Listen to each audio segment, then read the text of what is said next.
For 60 years, the Mongol Empire had never lost a battle. They'd conquered from China to Eastern Europe, built pyramids from human skulls, erased entire civilizations from existence. Everyone who faced them died.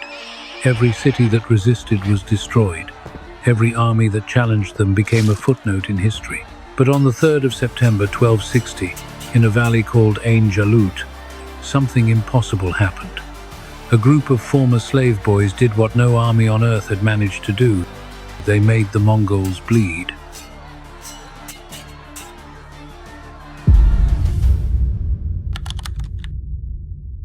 Sultan Qutuz holds the Mongol ultimatum in his trembling hands. The message is simple and terrifying. Surrender Cairo now, or we'll do to you what we did to Baghdad. What they did to Baghdad still haunts the Islamic world. 1 million people slaughtered in a single week. The Tigris River running red with blood for days. Books thrown into the water until it turned black with ink. The greatest library in the world reduced to ashes. Every advisor in the room tells Qutuz the same thing. Negotiate, delay, pay tribute, anything but war. The Mongols have never been defeated. Fighting them is suicide. However, Qutuz does something that shocks everyone in the palace. He orders the Mongol messengers executed, all of them. Then he has their heads nailed to Cairo's gates. This isn't diplomacy. This is a declaration of war against the most terrifying military force in human history. His advisors think he's insane.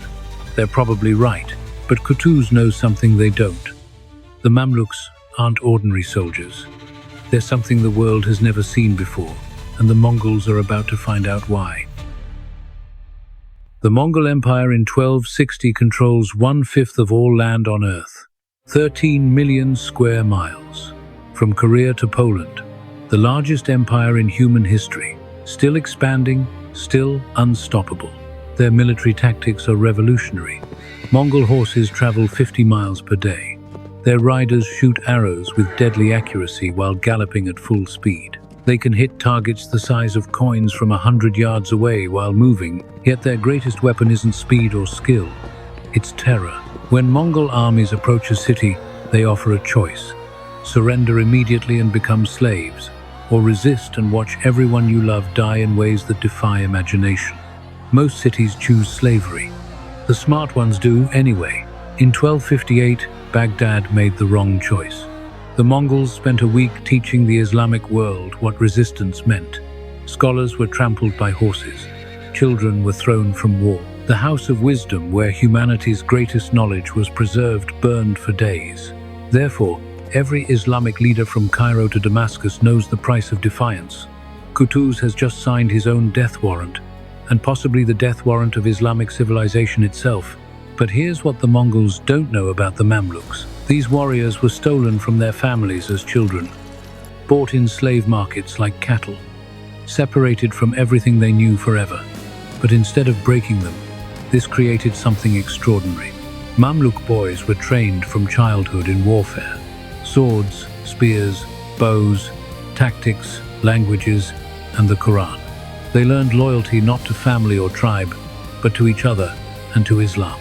By the time they earned their freedom, they were no longer the frightened children who'd been stolen. They were living weapons, and they were brothers.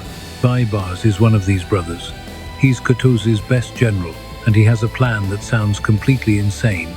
It's never been tried before. If it fails, the Islamic world ends forever. But it just might work.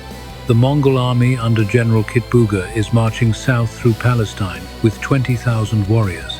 They're moving fast because speed is how Mongols fight. Strike before enemies can organize, kill before they can think. However, Baibars has been studying Mongol tactics for years. He's noticed something crucial. They always do the same thing. They send scouts ahead, then attack with their main force when enemies panic and make mistakes. This predictability is their weakness, and Baibars plans to exploit it. Qutuz agrees to the plan, but makes one change that will determine everything. Instead of commanding from Cairo's safety, he'll lead the army personally into battle.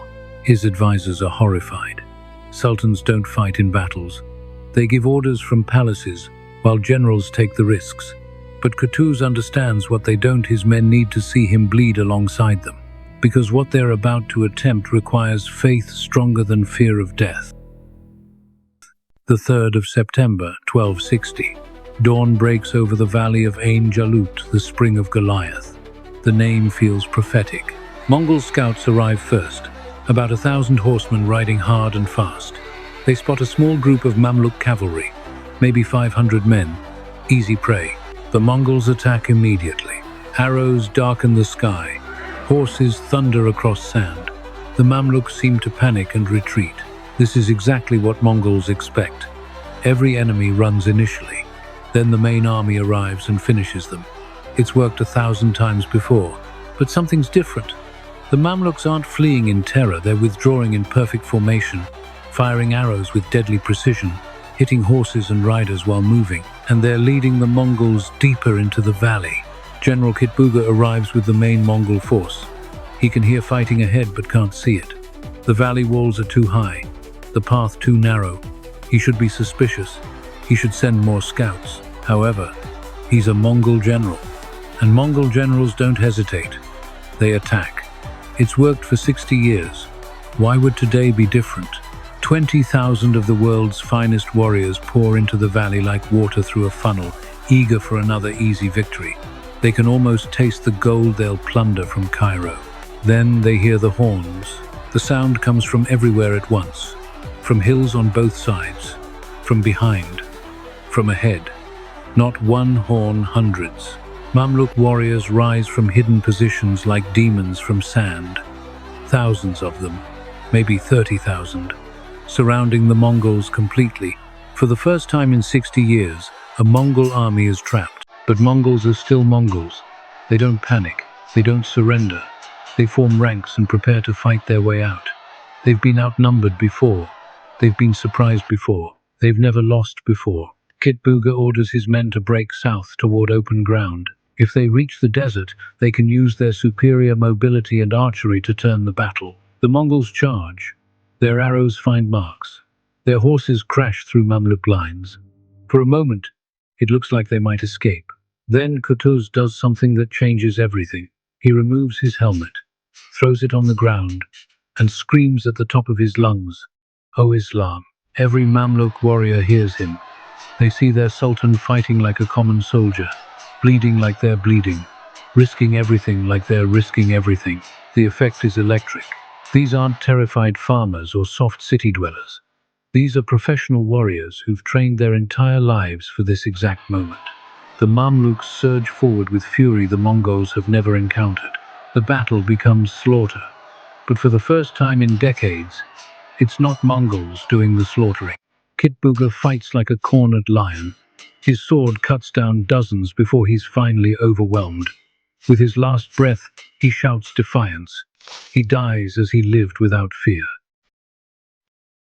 When the sun sets on the 3rd of September 1260, almost the entire Mongol army is dead. A few hundred escape to tell the tale. The rest become food for vultures. However, the real victory isn't military, it's psychological. For 60 years, Mongols seemed unstoppable, chosen by heaven, blessed by gods. Today, that myth dies in Palestinian sand. News spreads like wildfire across the Islamic world. People who'd lived in terror for decades suddenly dare to hope. The Mongols can be beaten. The tide can be turned.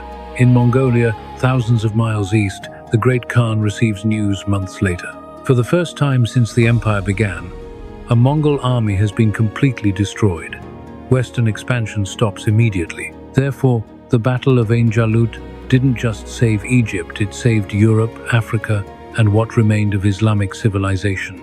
A group of former slave boys proved that even history's mightiest empire could bleed, and sometimes that's all it takes to change the world.